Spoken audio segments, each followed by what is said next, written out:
Hello साथियों, कैसे आप लोग। आशा करता हूँ आप लोग अच्छे होंगे और मस्त होंगे और अच्छे से अपनी तैयारी में जुटे होंगे। तो आज पॉलिटी का एक और सेशन लेकर के आ गया हूँ जो कि बहुत ही शानदार है।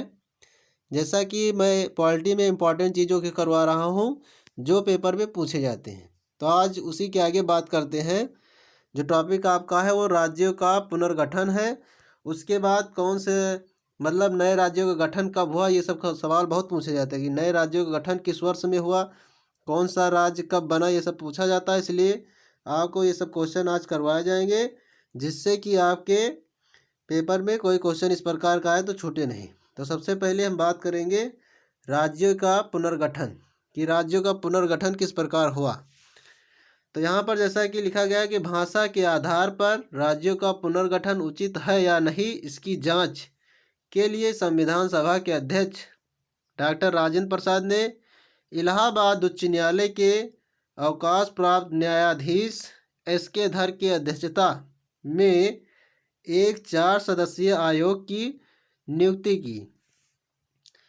इस आयोग ने भाषा के आधार पर राज्यों के पुनर्गठन का विरोध किया और प्रशासनिक सुविधा के आधार पर राज्यों के पुनर्गठन का समर्थन किया। जैसा कि आप जानते हैं कि कुछ राज्यों की मांग थी कि वो क्या है, अपने भाषा के आधार पर अपने राज्य को बनाना चाहते थे, क्योंकि हर राज्य में देखा जाए तो जो है भाषा थोड़ा सा बदली हुई नहीं, चेंज है। तो उसके बारे में जानेंगे कि कौन सा राज्य कब गठन हुआ, इसका जानेंगे, क्योंकि यहाँ से क्वेश्चन बहुत पूछे जाते हैं। तो यहाँ तक आपको बात समझ में आ गई होगी। तो आगे बात करते हैं कि धर आयोग के निर्णय के लिए की परीक्षा करने के लिए कांग्रेस कार्य समिति ने अपने जयपुर अधिवेशन में जवाहरलाल नेहरू, वल्लभ भाई पटेल और पट्टाभी सीतारमैया की एक समिति का गठन किया और इस समिति ने भाषाई आधार पर राज्यों के पुनर्गठन की मांग को खारिज कर दिया। क्या कर दिया?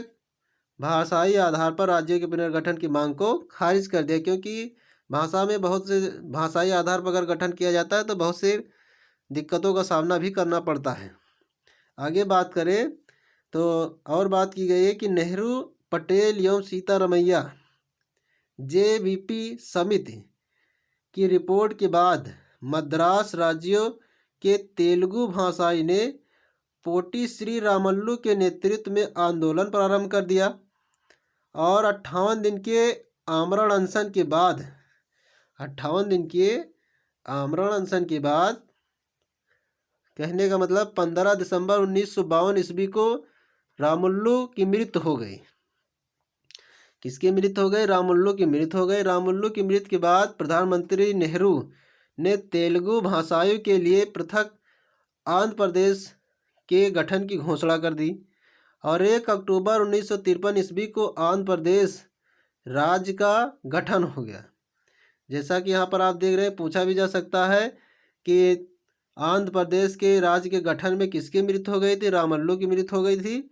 और कब उसका गठन किया गया? तो यहाँ पर दिया गया है कि 1953 1 अक्टूबर 1953 ईस्वी को आंध्र प्रदेश राज्य का गठन हो गया और यह राज्य स्वतंत्र भारत में भाषा के आधार पर गठित होने वाला पहला राज्य था। उस समय आंध्र प्रदेश की राजधानी कुर्नूल थी। कई बार क्वेश्चन पूछा जाता है कि जो है जब राज्य का गठन नहीं हुआ था तो मतलब क्या आंध्र प्रदेश की राजधानी क्या थी? तो कुर्नूल थी। और आगे बात की जाए कि राज्य पुनर्गठन आयोग के अध्यक्ष फजल अली थे। इसके अन्य सदस्य है पंडित हृदयनाथ कुंजरू, सरदार के एम पडिक्कर थे।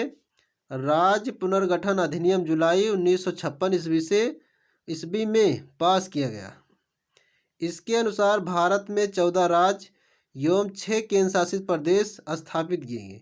लेकिन राज्य पुनर्गठन आयोग 1953 में गठित हुआ था तो नवंबर 1954 ईस्वी को फ्रांस की सरकार ने अपनी सभी बस्तियां पांडिचेरी यानी यनाम, पांडिचेरी या आप कह सकते हैं यनाम, पांडिचेरी, यनाम, चंद्रनगर और केरिकल को भारत को सौंप दिया और 28 मई 1956 ईस्वी को इस संबंध में संधि पर हस्ताक्षर हो गए। इसके बाद इन सभी को मिलाकर पांडिचेरी संघ राज्य क्षेत्र का गठन किया गया। और भारत सरकार ने 18 दिसंबर 1961 ईस्वी को गोवा, उसके बाद क्या दमन व दीव की मुक्ति के लिए पुर्तगालियों के विरुद्ध कार्रवाई की, क्योंकि जैसा कि आपको पता है कि पुर्तगालियों का कार्यकाल जो है हमारे देश में सबसे ज़्यादा दिन तक रहा, वो सबसे लास्ट में जाने वाले कौन है? पुर्तगाली ही है। और वो कब गए? 18 दिसंबर 1961 ईस्वी को गोवा व दमन दीव मुक्ति के लिए पुर्तगालियों के विरुद्ध कार्रवाई की और उन पर पूर्ण अधिकार कर लिया।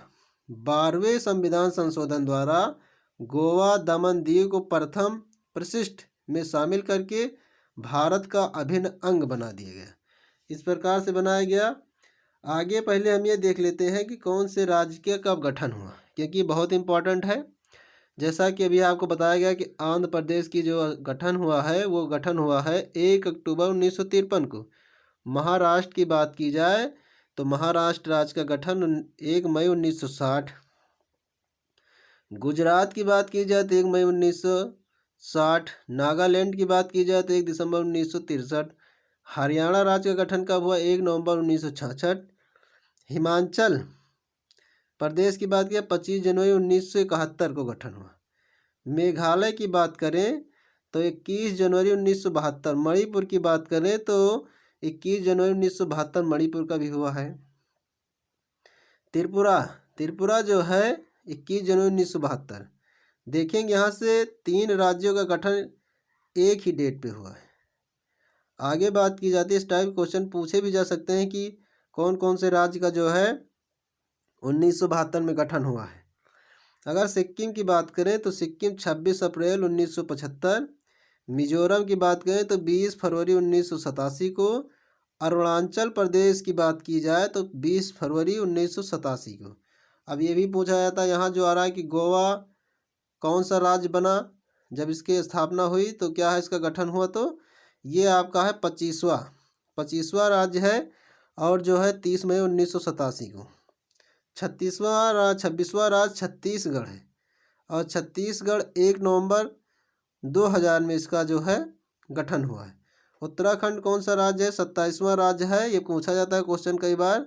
उत्तराखंड गठन कब हुआ उत्तराखंड का और कौन से नंबर का राज्य है? तो 27वें नंबर पे आया है। और उसके बाद क्या है 9 नवंबर 2000 को। झारखंड की बात की जाए 28वां राज्य 15 नवंबर 2000 को। तेलंगाना की बात की जाए तो 29वां राज्य तेलंगाना है जो कि 2 जून 2014 को इसका गठन हुआ। इस प्रकार से इन राज्यों का गठन हुआ है। आगे बात करते हैं कि भारत में जो है वर्तमान समय भारत में 28 राज्य 8 केंद्र शासित प्रदेश हैं। इन्हीं को संविधान की प्रथम अनुसूची में शामिल किया गया है। जैसा कि अब आपको देखने को मिलेगा 28 से अब 29 राज्य। जम्मू कश्मीर को भी शामिल किया गया है और लद्दाख को केंद्र शासित प्रदेश बनाया गया है। आगे बात की जाए तो क्षेत्रीय परिषद, भारत में 5 क्षेत्रीय परिषद है। इसका गठन राष्ट्रपति द्वारा किया जाता है और केंद्रीय गृह मंत्री या राष्ट्रपति द्वारा मनोनीत केंद्रीय मंत्री क्षेत्रीय परिषद का अध्यक्ष होता है और संबंधित राज्यों के मुख्यमंत्री उपाध्यक्ष होते हैं जो प्रतिवर्ष बदलते रहते हैं। यह केंद्र राज्य संबंधों को सुधारने में महत्वपूर्ण भूमिका निभाती है। और क्षेत्रीय परिषद को 1956 ईस्वी के राज्य पुनर्गठन अधिनियम के तहत स्थापित किया गया था। ये सर्वाधिक निकाय है किंतु ये संवैधानिक निकाय नहीं है। आगे बात की जाए कि नंबर 1 उत्तरी क्षेत्रीय परिषद कौन से हैं? तो पंजाब, हरियाणा, हिमाचल प्रदेश, राजस्थान, जम्मू कश्मीर राज्य तथा चंडीगढ़ एवं दिल्ली संघ राज्य क्षेत्र है। मध्य क्षेत्रीय परिषद बात की जाए उत्तर प्रदेश, मध्य प्रदेश, उत्तराखंड और छत्तीसगढ़ है। पूर्वी क्षेत्रीय क्या है? तो पूर्व में बिहार, पश्चिम बंगाल, उड़ीसा, झारखंड, असम, सिक्किम, मणिपुर, त्रिपुरा, मेघालय, नागालैंड, अरुणाचल प्रदेश तथा मिजोरम है। यहाँ से देख लेना उत्तरी में कौन से आते हैं? पंजाब, हरियाणा, हिमाचल प्रदेश, जम्मू कश्मीर राज्य तथा चंडीगढ़ एवं क्या है दिल्ली, ये सब उत्तरी क्षेत्रीय परिषद है। मध्य प्रदेश, उत्तर प्रदेश, उत्तराखंड, छत्तीसगढ़। अगर पूर्वी बात की जाए बिहार, पश्चिम बंगाल, उड़ीसा, झारखंड, सिक्किम, मणिपुर। इस प्रकार से है आपका मेघालय, नागालैंड, अरुणाचल प्रदेश तथा मिजोरम। आगे बात की जाए तो आगे यहाँ बात करेंगे पश्चिमी क्षेत्रीय क्या है, तो गुजरात, महाराष्ट्र, गोवा राज्य, दमन दीव एवं दादर नगर हवेली संघ राज्य क्षेत्र है। उसके बाद दक्षिणी क्षेत्रीय परिषद की बात की जाए तो आंध्र प्रदेश, तेलंगाना, केरल, कर्नाटक एवं तमिलनाडु राज्य एवं पुदुचेरी राज्य संघ राज्य क्षेत्र हैं। पूर्वोत्तर की बात की जाए, इसका गठन संसदीय अधिनियम पूर्वोत्तर परिषद अधिनियम 1971 द्वारा किया गया। यह 8 अगस्त 1972 में अस्तित्व में आया। इसके सदस्यों में असम, मणिपुर, मिजोरम, अरुणाचल प्रदेश, नागालैंड, मेघालय, त्रिपुरा तथा सिक्किम सम्मिलित है। और 1994 में सिक्किम पूर्वोत्तर परिषद का 8वां सदस्य बना और इसके कार्य कुछ अतिरिक्त कार्य सहित वही है जो क्षेत्रीय परिषदों के हैं। तो यहाँ पर देखिए भारत में गठित क्षेत्रीय परिषद क्या है। उत्तरी क्षेत्रीय परिषद जो है, उत्तरी परिषद की बात की जाए मुख्यालय की तो नई दिल्ली है। उत्तरी क्षेत्रीय परिषद की बात की जाए तो मुख्यालय नई दिल्ली में है। अगर मध्यवर्ती क्षेत्रीय परिषद की बात की जाए तो इसका मुख्यालय इलाहाबाद में है। और अगर पूर्ववर्ती क्षेत्रीय परिषद की बात की जाए तो इसका कोलकाता में है।